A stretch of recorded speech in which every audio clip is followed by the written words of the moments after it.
2021년 9월 10일 금요일 새벽입니다. 오늘도 하나님의 은혜를 구하는 귀한 시간 되길 바랍니다.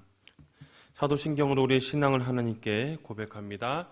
전능하사 천지를 만드신 하나님 아버지를 내가 믿사오며 그 외아들 우리 주 예수 그리스도를 믿사오니 이는 성령으로 잉태하사 동정녀 마리아에게 나시고 본디오 빌라도에게 고난을 받으사 십자가에 못 박혀 죽으시고 장사한 지 사흘 만에 죽은 자 가운데서 다시 살아나시며 하늘에 오르사 전능하신 하나님 우편에 앉아 계시다가 저리로서 산자와 죽은 자를 심판하러 오시리라.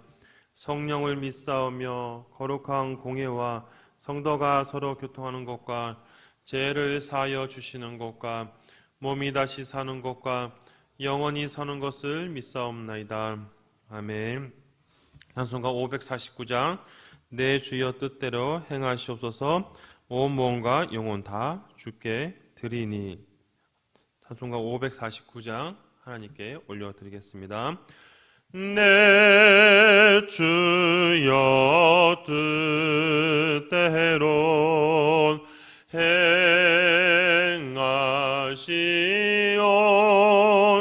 행하시옵소서.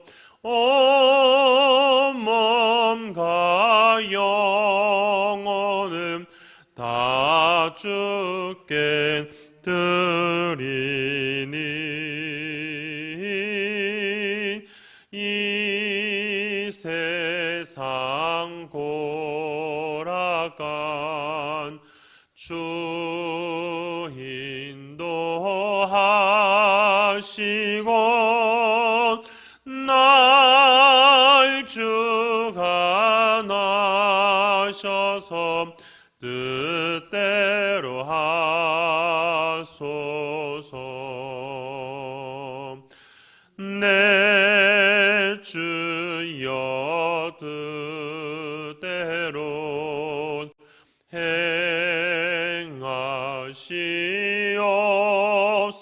행하시옵소서.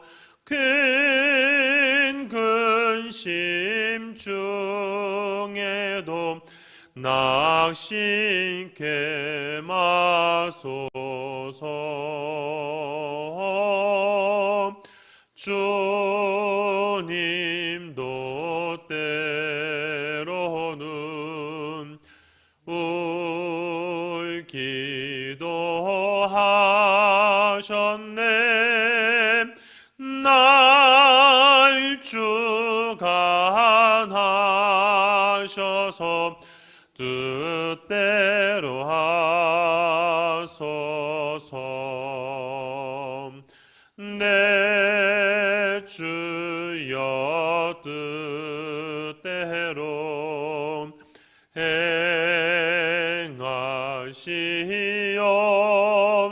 행하시옵소서. 내 모든 일들을 다 주께 맡기고 저 천성 향하여 고요히 가리네. 살든지 죽든지 뜻대로 하소서.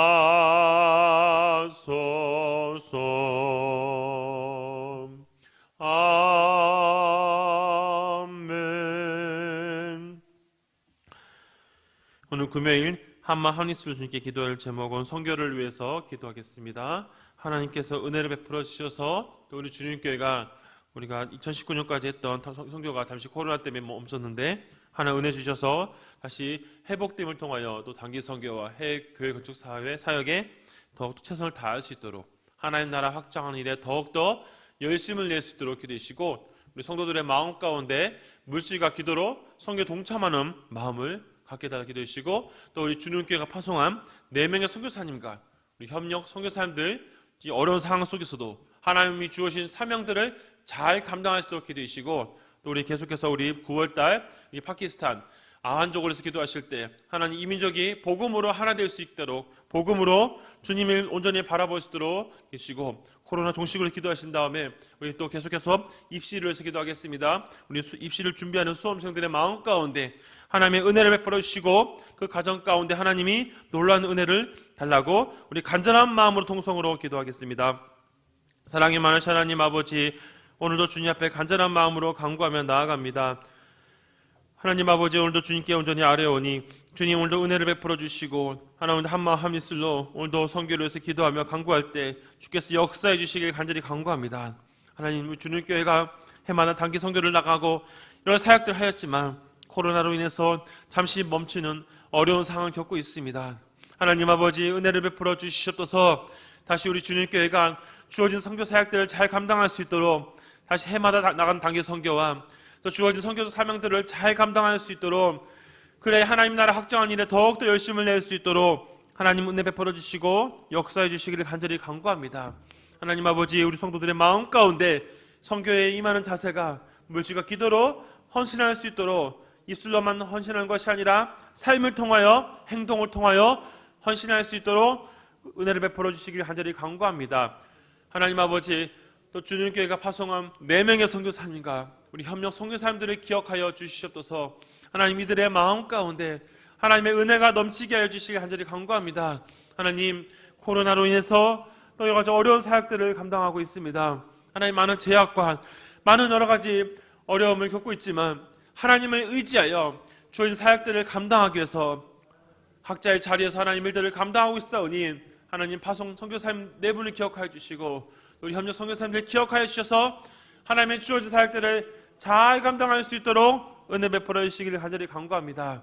하나님, 우리 또 9월달 열방 품는 기도를 주님께 올려드립니다.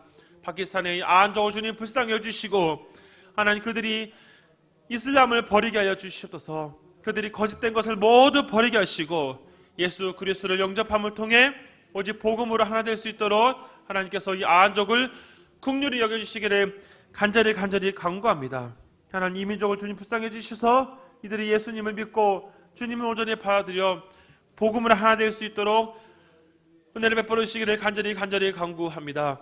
하나님 아버지, 코로나를 종식시켜 주시옵소서. 코로나로 인해서 우리가 해야 될 선교적 사명들을 감당하는 데 부족함이 없도록 하나님 은혜 베풀어 주시고 역사해 주시옵소서. 하나님, 또 입시를 준비하며 수능 시험을 준비하는 우리 모든 입시 수험생들을 지켜주시옵소서. 각 가정을 지켜주시고 하나님, 그리하여 하나님의 일들을 감당하는 비전을 품게 하여 주시옵소서. 지금까지 공부한 모든 것을 잘 정리하게 하시고 이제 하나님 일들을 감당하는 일들을 위해 힘쓰게 하여 주시서 하나님, 입시를 통하여 더욱더 하나님의 비전을 발견하도록 도와주시옵소서. 하나님, 그들의 마음속에 두려움이나 그들의 마음속 걱정 근심이 생기지 아니하도록 늘 지켜주시고 보호하여 주시기를 간절히 간구합니다. 하나님 아버지, 오늘도 주님께 온전히 아뢰며 주님께 은혜를 구하며 나아가오니 하나님께서 은혜 베풀어 주시옵소서. 입시를 준비하는 모든 수험생들의 마음 가운데 하나님의 놀라운 은혜가 있기를 간절히 간구하오니 하나님, 주어진 일들을 잘 감당할 수 있도록 그래야 주님께서 지으신 대로 계획하신 대로 살아가는 또 우리 모든 수험생들의 삶을 지켜주시옵소서. 우리 자녀들을 위해서 늘 기도하며 헌신하고 있는 우리 부모님들 늘 기억해 주시고 이 입시를 통하여서 더욱더 주님 바라보게 하시고 삶 가운데 더욱더 주님을 의지하며 나아갈 수 있도록 하나님의 이끄심을 바라보며 살아갈 수 있도록 도와주시길 간절히 간구합니다. 하나님, 오늘도 주님 앞에 간구하며 아뢰오니 주님께서 은혜 베풀어 주시고 역사해 주셔서 오늘 하신 주님 앞에 간절히 간구하며 은혜 베풀어 주시옵소서. 하나님 아버지, 오늘 금요일 한마음 한입술로 선교를 위해서 기도합니다. 하나님, 주님께가 감당하는 선교 사역들을 기억하여 주시옵소서. 코로나로 인해서 잠시 멈추고 제약을 받는 어려운 상황 가운데 있습니다. 너무나 안타까운 상황 가운데 있기에 주님께 은혜를 구합니다. 하나님, 하루속히 코로나가 잠재워지고 종식됨을 통하여 그래 저희들이 다시 하나님의 일들을 감당하는데 부족함이 없도록 은혜 베풀어 주시옵소서. 그래요, 또 내년부터는 하나님 은혜 베풀어 주셔서 다시 단기 선교가 회복되는 은혜가 있기를 간구합니다. 하나님, 하나님 나라 확정을 위해 또 하나님이 세우신 명령하신 선교 사역들을 감당할 수 있도록 늘 은혜 베풀어 주시옵소서.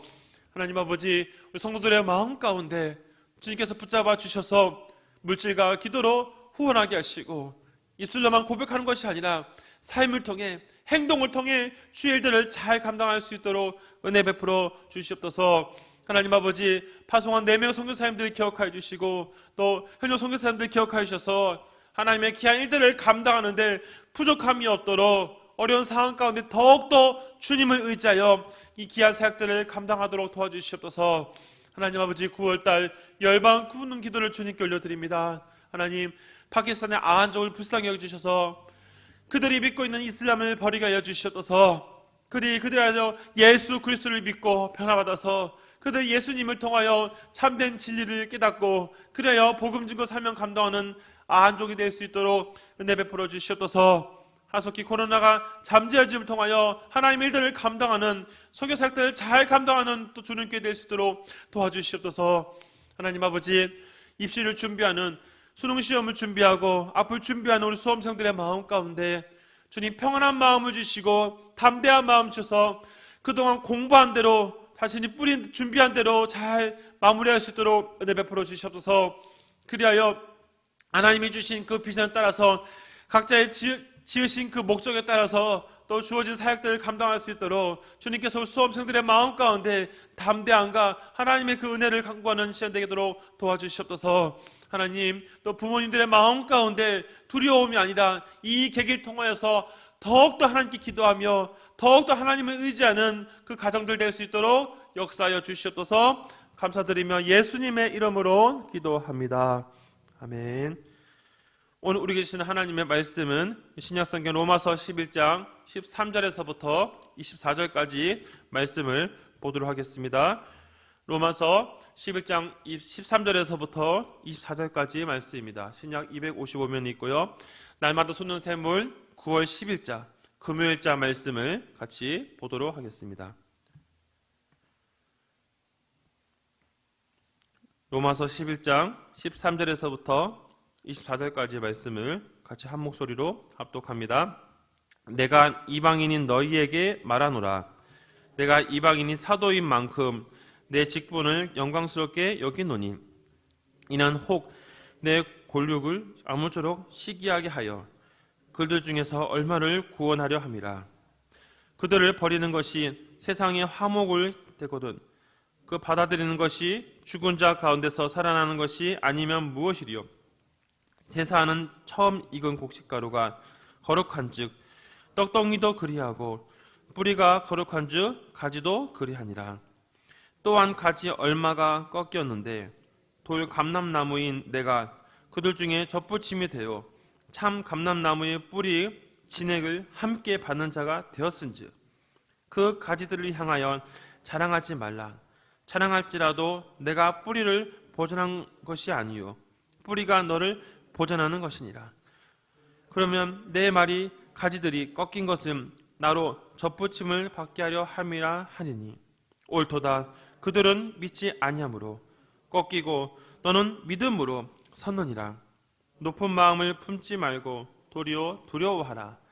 하나님이 원 가지들도 아끼지 아니하였은즉 너도 아끼지 아니하시니라. 그러므로 하나님의 인자하심과 준원하심을 보라. 넘어지는 자들에게는 준엄하심이 있으니 너희가 만일 하나님의 인자하심에 머물러 있으면 그 인자가 너희에게 있으리라. 그렇지 않으면 너도 지키는 바 되니라. 그들도 믿지 아니하는데 머무르지 아니하여 젖붙임을 받으리니 이는 그들을 젖붙이실 능력이 하나님께 있습니다.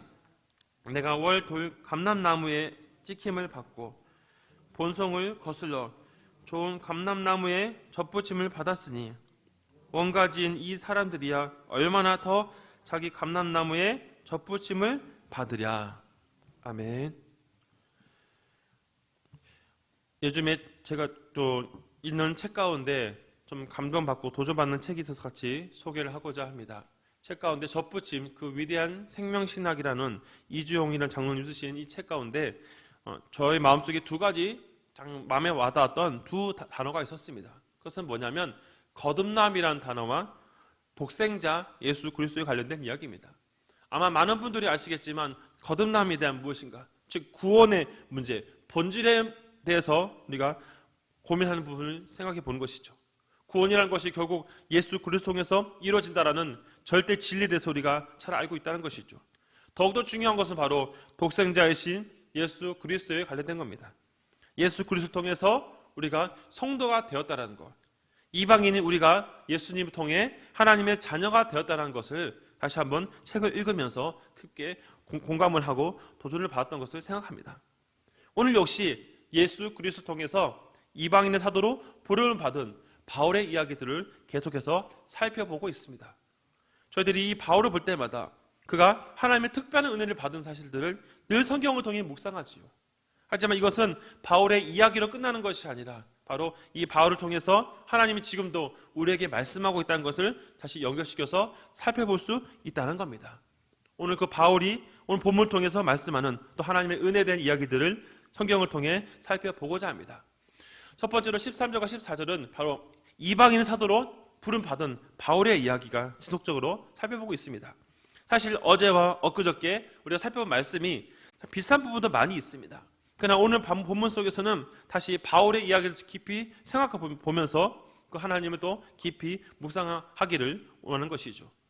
오늘 13절과 14절을 통해서 우리가 먼저 기억해야 될 것은 바울이 자신이 이방인의 사도로 부름받고 자신 주어진 직분을 통하여서 또한 그가 그 방향성이 바로 자신의 민족인 유대인에게도 또 구원이 이루어지기를 원하는 어찌 보면 거룩한 부담감을 가지고 있는 부분들을 살펴볼 수 있습니다. 우리 13절과 14절 말씀을 다시 한번 읽어봅니다. 내가 이방인인 너희에게 말하노라. 내가 이방인의 사도인 만큼 내 직분이 영광스럽게 여기노니 이는 혹 내 고륙을 아무쪼록 시기하게 하여 그들 중에서 얼마를 구원하려 함이라. 우리 14절을 보면 고륙이 아무도 시기하여, 우리가 어제 살펴본 것은 시기라는 단어가 살펴보여집니다. 자, 하나님이 사용하시는 방법 가운데 꼭 우리가 이것을 부정적으로 볼 수는 없는 것이죠. 우리가 알다시피 하나님께서 유대인을 통하여 이루어진 구원의 역사가 이방인까지 이어지는 과정 가운데 사실 하나님이 표현하시는 방법들, 바울이 표현하는 방법 가운데 시기라는 단어를 사용하고 있습니다. 그 중에 얼마를 구원하게 하셨다, 즉 하나님이 선택하신 남은 자들을 구원하셨다는 의미들이 담겨져 있는 것이죠. 하나님께서 그 남은 자로 세워주신 유대인뿐만 아니라 바로 이방인들 가운데 하나님이 부르신 자들에 대한 얘기들이 대표적인 것을 바로 자신 바울이 이방인의 사도였다라는 것을 설명하고 있는 부분입니다. 두 번째 살펴볼 것은 바로 유대인을 비유로서 하나님부터 그들이 부름을 받았다라는 내용들을 언급하고 있지요. 우리 15절과 16절 말씀을 다시 읽어봅니다. 그들을 버리는 것이 세상의 화목이 되거든 그 받아들이는 것이 죽은 자 가운데서 살아나는 것이 아니면 무엇이리요. 제사하는 처음 익은 곡식가루가 거룩한 즉 떡덩이도 그리하고 뿌리가 거룩한 즉 가지도 그리하니라. 15절을 보다 보면서 좀 놀랐던 것은 첫 부분이 이것이죠. 그들을 버리는 것이 세상의 화목이 되거든. 어찌 보면 유대인이 버림받는 것이 세상의 화목이 된다는 것은 어찌 보면 문명에 맞지 않는 것처럼 보이고 뭔가 좀 이상한 것처럼 보일 수 있습니다. 그러나 앞에서 우리가 언급한 것처럼 유대인들의 어떤 불신앙을 통해서 하나님이 또 이방인에게 구원의 은혜를 베푸시는 장면들을 단순히 하나의 표현적인 의미로서 설명하고 있는 것이죠. 세상이 화목된다는 것은 무엇입니까? 이방인들이 예수 그리스도를 믿고 참된 자유를 얻는다는 의미가 포함되는 것이죠. 그러나 중요한 것은 그들이 버리는 것이라는 의미 속에서 16절에 보면은 또 다른 표현을 쓰고 있습니다. 그건 뭐냐? 뿌리가 거룩한 즉 가지도 그러하니라. 뿌리와 가지 둘 다 거룩하다, 귀한 존재라는 의미를 담고 있죠. 여기서 볼 수 있는 것은 단순히 이방인에게만 초점 맞춰진 것이 아니라 이방인뿐만 아니라 바로 하나님 세우신 그 유대인들 가운데 그 뿌리에 대해서도 하나님이 거룩하다는 의미들을 설명하고 있습니다. 세 번째로 하나님이 또 바울이 사용하는 표현 중에 한 가지는 바로 이 감람나무, 돌 감람나무와 참 감람나무에 대한 비유들을 17절에서 20절까지 말씀 속에서 표현하고 있죠. 돌 감람나무에 대한 의미들을 살펴보니까 이렇게 해석하고 있습니다. 품질이 낮거나 들에서 자라는 감람나무를 이방인으로 비유했다라는 의미가 사전적 의미 속에서 있습니다. 오늘 또 본문 속에서 보면은 가리켜서 돌 감람나무라는 표현들을 사용하고 있지요. 여러 가지 자료들을 살펴보니까 이런 내용들이 있습니다. 감람나무에 대한 표현 가운데 이 자라는 지역적인 특징이 그가 소아시아, 남쪽 유럽 지역 이쪽에 부분되어 있고 특히 강우량 200m 정도 되는 지중해성 기후 속에서 그것이 성장하는 그런 지역적인 특징들을 가지고 있습니다. 그러나 이 감람나무를 보면서 이 바울이 이 감람나무, 참 감람나무와 돌 감람나무를 비유하는 의미들을 한번 생각해 보는 것이죠. 이 의미들을 하면서 종합적으로 해석을 해보면 결국 원래 이 감람나무 가지는 하나의 가지로서 결국이 뭐냐? 이것이 접붙임을 통해서 되어졌다라는 의미가 담겨져 있는 것이죠. 접붙임이라는 의미들이 오늘 본문 속에서 계속 제 눈에도 많이 눈에 들어왔습니다. 바울은 어찌 보면 어떤 비천하게 여겼던 이방인들이 참 감람나무의 접붙임을 통해서 되어졌다는 의미를 돌 감람나무와 참 감람나무 의미 속에서 비유적인 표현을 사용하고 있습니다. 접붙임이라는 의미가 무엇인가? 접붙임이라는 의미는 식물의 일부를 떼어 다른 식물에 붙이는 작업이라는 의미가 담겨져 있죠. 그런데 우리 한번 생각해 볼 것은 뭐냐면 나무를 뽑게 되면 뿌리가 끊어질 수밖에 없습니다. 그러나 다른 곳에 붙인다는 것은 결국 그 생명이 다른 곳으로 이어진다는 것이죠. 돌 감람한 그들이 참 감람나무에 접붙임이 되었다. 이방인들이 예수 그리스도를 통해 그들이 유대인과 함께 하나님의 자녀가 되었다는 의미들을 돌 감람나무와 참 감람나무라는 비유를 통해서 설명하고 있습니다. 저는 본문을 묵상하면서 참 이 바울이 사용하는 이 비유적 표현들이 하나님께서 유대인뿐만 아니라 이방인들에게 은혜를 베푸신 장면, 또한 유대인에게도 유대인에서 그 뿌리가 하나님이 거룩하게 하셨다라는 표현과 함께 또 그들의 어떤 잘못된 부분들 통해서 하나님은 이방인에게도 구원의 은혜를 주신다는 표현들, 다양한 표현들을 오늘 본문 속에서 살펴볼 수 있습니다. 오늘 또 17절에서 20절 말씀 가운데 19절 말씀이 눈에 들어오는데요. 19절 말씀 다시 한번 읽어봅니다. 그러면 내 말이 가지들이 꺾인 것은 나로 접붙임을 받게 하려 함이라 하리니. 즉 이것은 다시 이 부분을 다시 잘 설명하면 하나님께서 이방인에게도 어떻게 보면 겸손함을 주는 것이죠. 그들이 하나님의 부르심 받은 것, 그들이 어떤 선행 의지가 아니라 그들이 이제 참 감람나무에 접붙임을 당한 것. 그래서 그들은 너희들이 어떤 공로로 되어진 것이 아니기 때문에 너희들은 겸손해야 된다는 의미가 같이 포함되어 있습니다. 또 네 번째 설명할 수 있는 것은 바로 이방인 구원과 유대인에게 은혜를 베푸시는 하나님에 대한 내용들을 계속해서 설명하고 있죠. 우리 이 3절 말씀을 다시 한번 읽어봅니다. 그들도 믿지 아니하는데 머무르지 아니하면 접붙임을 받으리니 이는 그들을 접붙이실 능력이 하나님께 있습니다. 이 3절을 보면서 우리 눈에 많이 와닿는 가장 중요한 것은 뭐냐? 결국 이 접붙임의 능력은 어디서부터 오느냐? 성경은 이 3절 하반절에 하나님께로부터 왔다라는 표현을 사용하고 있습니다. 즉 유대인에게 처음부터 시작된 구원의 은혜가 이방인에게 이어지면서 결국 이 모든 것은 결국 이 접붙임의 모든 계획과 상황의 모든 일들은 바로 하나님의 능력 안에서 이루어진다는 의미를 바울은 다시 한번 얘기하고 있는 것이죠.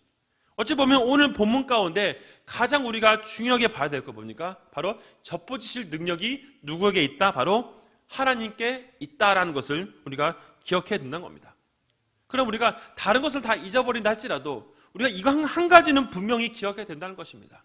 바로 접붙임을 당한 것은 바로 하나님으로부터 이루어졌다는 것이죠. 성도 여러분, 이것은 우리의 굉장한 위로와 힘이 되는 말씀입니다. 왜냐하면 하나님께서 접붙일 수 있도록 이렇게 모든 것을 허용하시고 도와주셨기 때문이죠. 그러므로 하나님은 이 말씀을 통해서 유대인과 이방인에게 구원을 베푸시는 모든 것이 바로 하나님께 있으니 너희들은 그 어떤 것도 자랑할 것이 없다. 유대인들은 너희 선민이라고 해서 자랑할 필요가 없고 이방인들 너희들이 뭐 특별한 것이 있어서 구원받은 것이 아니기 때문에 자랑할 것이 없다. 모든 것은 다 하나님에 의해서 되어진 것이니 결국 이 모든 것은 하나님 때문에 된 것이기 때문에 너희는 아무것도 내세울 것이 없이 그저 주의 뜻대로 되는 것에 감사해야 될 것을 우리에게 말씀하고 있습니다. 그러므로 우리는 주님을 통해 접붙임을 받은 언약 백성이 되었다는 것을 이것을 우리가 깊이 생각하며 감사해야 된다는 것이죠. 성도 여러분, 오늘 우리 큐티 제목에서도 뭐라고 말하고 있습니까? 구원의 은혜에 감사하며 살아가라 라고 하고 있습니다. 우리 성도들께서는 하루를 살아가시면서 하나님 베푸신 그 놀라운 은혜, 접붙임을 통해 우리가 언약 백성이 된 것에 대해서 그 능력이 하나님으로부터 왔다는 것에 대해서 얼마나 가슴 깊이 생각하고 계시냐는 질문입니다. 오늘도 우리가 하루를 살아가면서 내가 주님 때문에 이제 참 감람나무에 젖붙임이 되었구나, 주님 통해 내가 언약 백성의 삶을 살아갈 수 있게 되었구나에 대해 깊은 감사와 그로 인해 하나님 앞에 더욱더 주님의 뜻을 구하며 살아가는 우리 모든 성도들 되었으면 좋겠습니다. 오늘 우리가 부르던 찬양 가운데 내 주여 뜻대로, 이 찬양 참 제 마음속에 많이 와닿는 부분이 있습니다. 마지막이 무엇이 있습니까? 1, 2, 3절 마지막 보면 날 주관하셔서 뜻대로 하소서, 날 주관하셔서 뜻대로 하소서, 살든지 죽든지 뜻대로 하소서라고 되어 있습니다. 여러분, 이 찬양 가사에 우리가 어떻게 고백하고 계십니까? 모든 것의 주권자가 하나님이시기에 주님 뜻대로 되기를 원합니다. 나를 구원하신 분이 하나님이시오니 하나님 뜻대로 내 모든 것이 이루어지기를 원합니다라고 고백하는 우리 모든 성도들의 삶이 되기를 주님의 이름으로 부탁드립니다. 기도하겠습니다. 하나님 아버지, 오늘도 우리가 주님의 놀라운 은혜 가운데 우리가 하나님의 은혜로 젖붙임을 받은 것에 늘 감사하는 삶이 되게 하여 주시옵소서. 오늘도 우리가 찬양을 부르면서 살든지 죽든지 주의 뜻대로 되길 원합니다라고 가사의 내용이 우리의 고백이 되게 하여 주시옵소서. 모든 것의 능력이 하나님으로부터 왔기 때문에 젖붙임의 능력도 하나님부터 왔다고 성경 2, 3절에 말씀하고 있습니다. 하나님, 우리가 구원받는 거 결코 우리가 자랑할 수 있는 것이 아무것도 없기에 그저 주님의 은혜에 감사하며 오늘도 살아가게 하여 주시옵소서. 하나님, 오늘도 우리 삶을 돌아보게 하시고 우리 주변에 믿지 않는 영혼들을 바라보며 그들이 하나님께로 젖붙임 받기를 위해 기도하는 삶을 살아가는 우리 모든 성도들 될 수 있도록 도와주시옵소서. 감사드리며 예수님의 이름으로 기도합니다. 아멘.